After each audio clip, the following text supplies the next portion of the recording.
और ज़्यादा आगे बढ़ी और फिर इसमें बहुत ज़्यादा दिलचस्पी आ गई और ज़्यादा। शुरुआत जो हुई है, मैं एक लड़ाकू बच्चा था स्कूल में। सकते हैं कोई भी चीज़ इम्पॉसिबल नहीं है और यहाँ तक कि इम्पॉसिबल खुद भी कहता है कि आई एम पॉसिबल। फिर जब मुझे लगा कि 2014 में स्पोर्ट्स पॉलिसी बन गई, बच्चों को फायदा आने लगा, इन बच्चों के साथ मेरे शौक जो अधूरे रह गए थे, अब मैं इनमें देख रहा हूँ। जैसे कि सबको पता ही है कि कश्मीर में भी पहले इतना ज़्यादा क्राइम रेट नहीं था, लेकिन अब कश्मीर में भी बहुत ज़्यादा क्राइम रेट हो रहा है।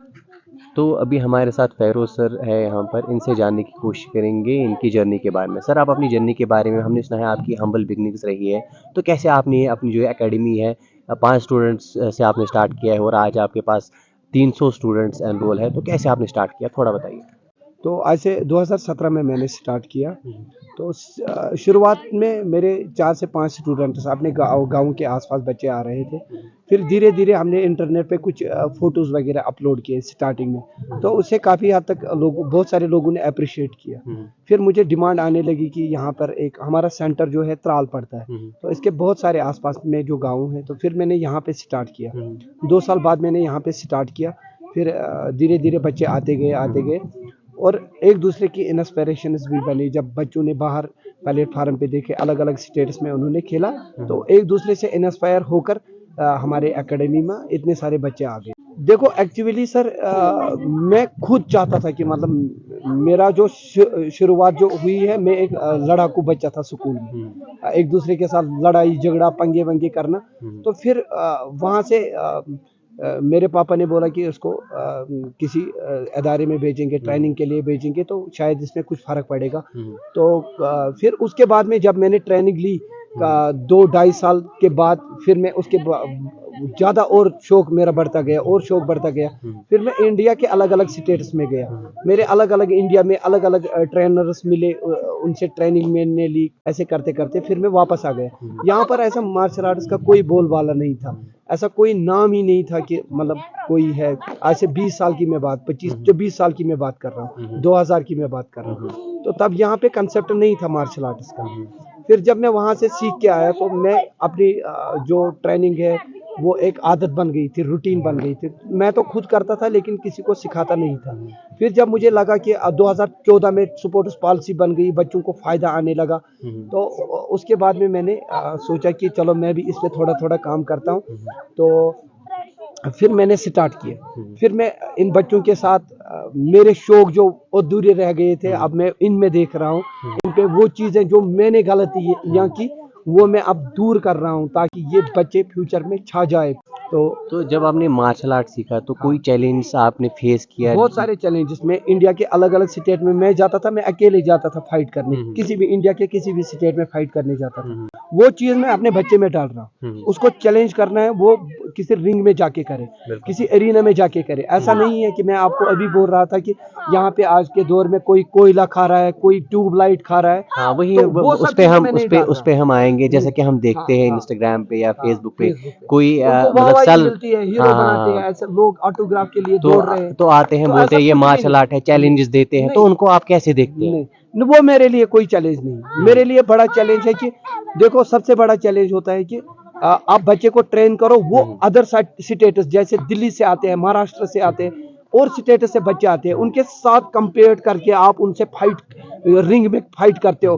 तो वहां से बच्चा जब निकलता है, 10 बार फाइट करता है, 8 बार फाइट करता है, गिरता है, फिर उठता है, वो चैलेंज हो गया। ऐसे में घर बैठे बोलूंगा कि मैं ये करूंगा, मैं वो करूंगा, तो अरीना में ही पता लग जाता है कि कौन कितना पानी में है। वो चीज आपको अरीना में देखने को मिलेगी। तो क्या आपको लगता है कि गलत मैसेज आ रही है कश्मीर के यूथ को? क्योंकि मार्शल आर्ट जो है वो एक गेम है।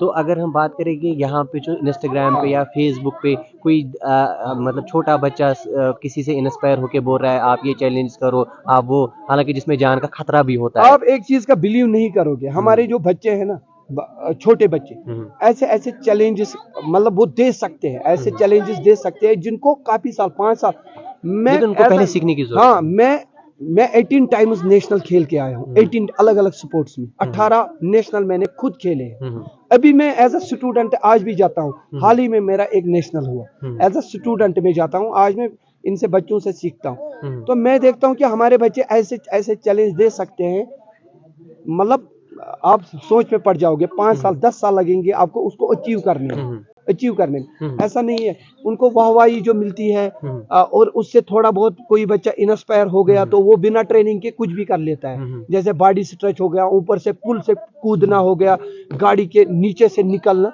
ऐसे इसको मैं चैलेंज नहीं कहूंगा।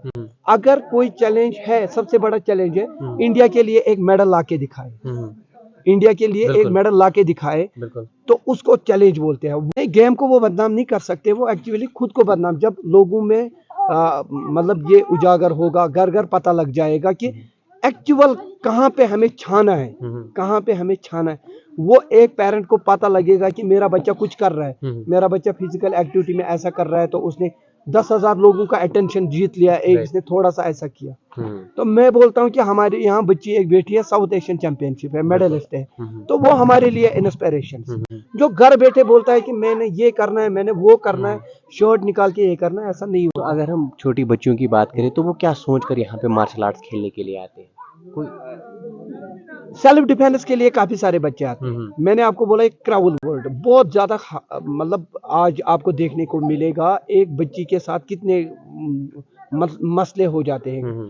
तो एक बच्ची अगर सेल्फ प्रोटेक्ट कर सकती है, सीखेगी, मेरे हिसाब से इसमें कोई बुरा नहीं है। बिल्कुल, क्योंकि जब इस बच्ची पे कोई आफत आती है, ये खुद अपने आप को बचाएगी तो अच्छी बात है, कोई मौलाना उससे बचाने नहीं आएगा। मैं एक लड़की को 4 मर्दों से भिड़ना है और उसको किस लेवल तक की ट्रेनिंग चाहिए वो जरूरी है।